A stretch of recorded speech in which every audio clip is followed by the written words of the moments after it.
Real estate is hot. Should you buy or should you wait? Today on the Landlord Coach Daily Show. Five, four, three, two, one, zero, ignition, liftoff.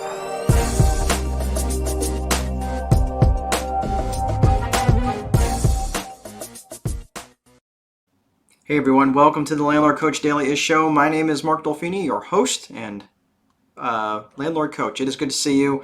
So today we're going to be talking about real estate being hot. There is really pretty much, unless you're living under a rock, you haven't heard about real estate. It's kind of one of those things where there's two types of people right now. People who want to be in real estate and people who are in real estate. That's pretty much it. Or I think I said that backwards to be cute. Anyway, there's lots of people right now who are just dying to get into real estate, and it's the level of motivated buyers is pretty crazy right now. And I actually got talking to a management client the other day, a guy I do management for in my property management business, and we just couldn't make sense of the levels, the multiples, I guess, that people are paying for properties. And we got talking about that a little bit, but first let me give a quick plug over to my website. I'm going to talk about this in a second, but landlordcoach.com/videos, because I'm going to be talking about a download there that's going to make sense for you if you are looking to get into real estate. So I'll come back to that here in a second. But real estate is hot. So should you buy or should you wait? So there's a lot of discussion, and I've seen several people right now that and for a while I was hoarding cash, because not so much because I was waiting for a crash. I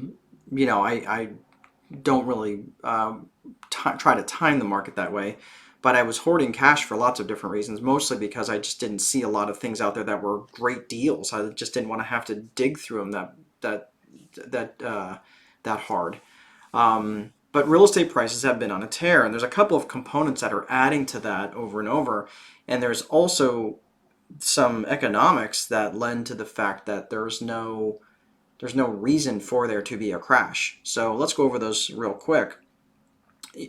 There's a lot of people that are thinking that there's going to be this crash because obviously real estate has been going up for almost a decade now.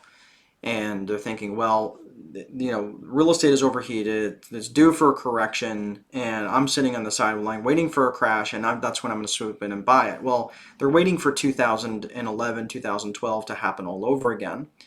And I don't see that. I don't think that that's what's going to happen. I think there's going to be a correction possibly, but I don't see that, because one of the main differences here is that inventories are still low. In 2008, you had excess inventory, whereas here in this situation, you've got very low inventory.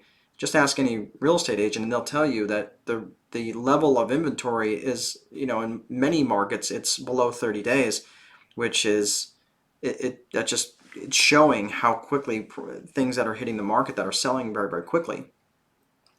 The other thing that's adding to this whole thing, is that you've got a lot of buyers, you've got a lot of millennials who are buying, but you've also got a lot of people who are, excuse me a second,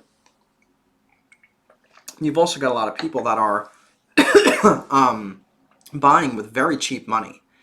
So if you contrast that back to the late 70s and early 80s, when mortgage rates peaked I think they peaked at 22%. So if you look at the cost of money, and even if you amortize that over 30 years, that's really expensive money. I mean, that's a lot. So, so what does all that mean? Should you buy or should you sell, or should you wait? Right? I mean, it's really more a question of should you buy and should you wait, not even sell, but should you buy now and should you wait? And I'm going to make the argument that there's always deals to be made, and if you're one of my students, you've heard me say this before, that you're not looking for deals as much as you're looking for situations. Situations are what's going to dictate whether the deal is good or not. So let me think back to the California Gold Rush, which started in 1848, and and really kind of peaked in 1849, which is, if you hear about the 49ers, if you remember that they came, 300,000 people came from land and sea, about half came from land and the other half came from different countries, and there was just this massive amount of people in this one area that were trying to get the easy gold. So the easy gold that's when they were panning for it. So a lot of people who made money, who did well, they were selling gold mining supplies, the pans and all the stuff, right, that was out there. They were doing pretty well. The but you got to keep in mind too that this was just a very, very different era, and I'm not getting into a history lesson about the gold rush, but that was right after the Mexican American War, and it was just largely a demilitarized zone. I mean, there was just people doing whatever the hell that they wanted there. And where you're looking at investing now in a market that's not, I won't say heavily regulated, but you're getting more and more regulation attached to it every single year, especially if you're in, on the coasts. If you're looking to invest in real estate in California or Oregon, you're going to be investing in areas that have rent controls right out of the gate. So if you were looking to buy a property and increase the rents, you got to be careful. That may not be an opportunity for you. But again, at the end of the day, the numbers still just have to make sense. Because at 1850, there were still people coming through, and I think the end of the actual gold rush was done in 1856-ish, something like that. So there were 7 years where the gold rush kind of happened, but there's still people who were willing to do the work because all the easy gold had been found by 1850. So for that year and a half or so, the people would go, they'd pan for it, and then once they stopped being able to find the easy gold, they just left, right? Right now, the people who are making money in real estate are the people who are still digging in the dirt. They're not just panning for the easy gold. They're still looking for, and I'm not even going to say deals, they're looking for situations. They're willing to go out there and not just do their due diligence by not leaving their computer. They're not trying to go on Zillow like every other gold miner was doing and like, well, I panned for gold, I couldn't find any, and then I left, right? Most of them, many did make money, but a lot of them didn't make a whole lot more than where they were not much better off than where they started. They just ended up being 3 years older. So in this case, if you're looking at it from the gold rush perspective, it's like, are you just going on Zillow and doing your internet search and not really trying to find the hidden gold, the gold where you have to mine for it and you have to be a little bit more intentional, right? And that is where you're going to find, I mean, the easy gold's been plucked off already. If you bought properties back in 2011, 2012, that was the easy gold, right? The properties were very low priced. If you had the ability to get in, then that was great. And if you're riding it out, you're probably looking at property values that probably at least double, if not tripled in value. So what am I going with all this? At the end of the day, value is value. And I mentioned earlier about going on to the page here, landlordcoach.com/videos, because there was a free download there that you can get if you just log in. It'll say 5 mistakes to avoid. What it is it's going to show you how to make sure that you're underwriting your properties properly. And what I'm talking about underwriting is making sure that you're buying properties that are going to cash flow. Buying properties not right out of the gate where they're going to have problems delivering your vision for you. And yeah, I remember back in the day when I was buying anything that was for sale, analyzing properties that were paying me $100 over my mortgage payment, my principal, interest, taxes, and insurance. $100 over your mortgage payment is not going to work. It's not going to deliver any meaningful vision for me, because I can tell you right now, having been through that experience, I had created all these jobs for myself that I could never extract myself from.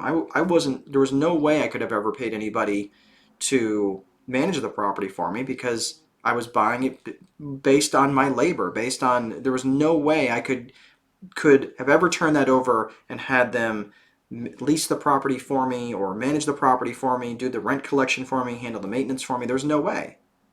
So, and I know a lot of people that are paying amounts for properties that in my mind just don't make any mathematical sense. So I guess at the end of this, even if you don't want to go to the page and get the download, just try to take the emotion out of it. Try to not be an emotional buyer. Yeah, as emotional sellers, yes, there's opportunities for you to buy and you can get into properties with good deals. That's when you're looking for situations. You're looking for people who are distressed sellers.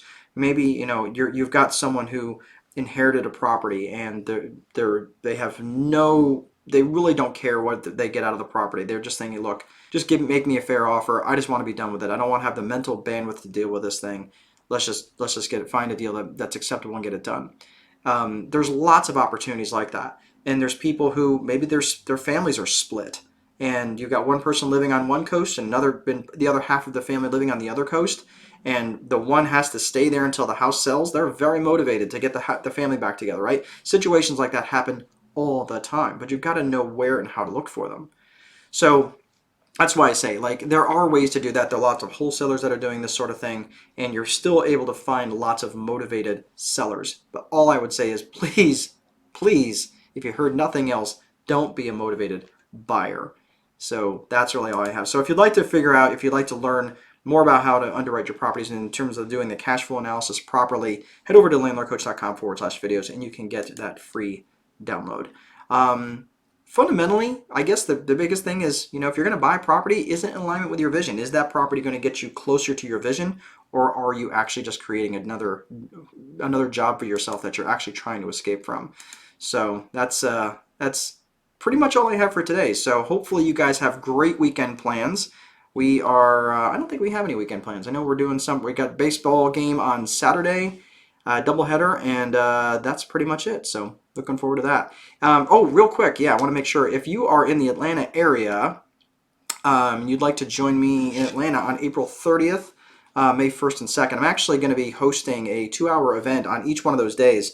I think the 2nd's already closed out, but the April 30th and May 1st, I've got times still available on April 30th, which is going to be 6:30 p.m. And then on May 1st, I believe it is 10 o'clock and 10 o'clock and 3 o'clock. Anyway, it's in the if you'd like to go there, I'm going to put it in the notes, and you can make sure that you can join me there. So if you'd like to, it's really ungodly cheap. You'll get a copy of the Time Wealthy Investor sent to you in advance of the event, and it's only $34. And if you'd like to bring someone else, it's just an extra $15, and you'll have to share the book with them. But that's all I have. All right, that's all I have for today. Please be sure to place a value on your free time, because if you don't, someone else will. But most important, there is no amount of money that will make time irrelevant. Have an awesome day, and I will see you guys next time.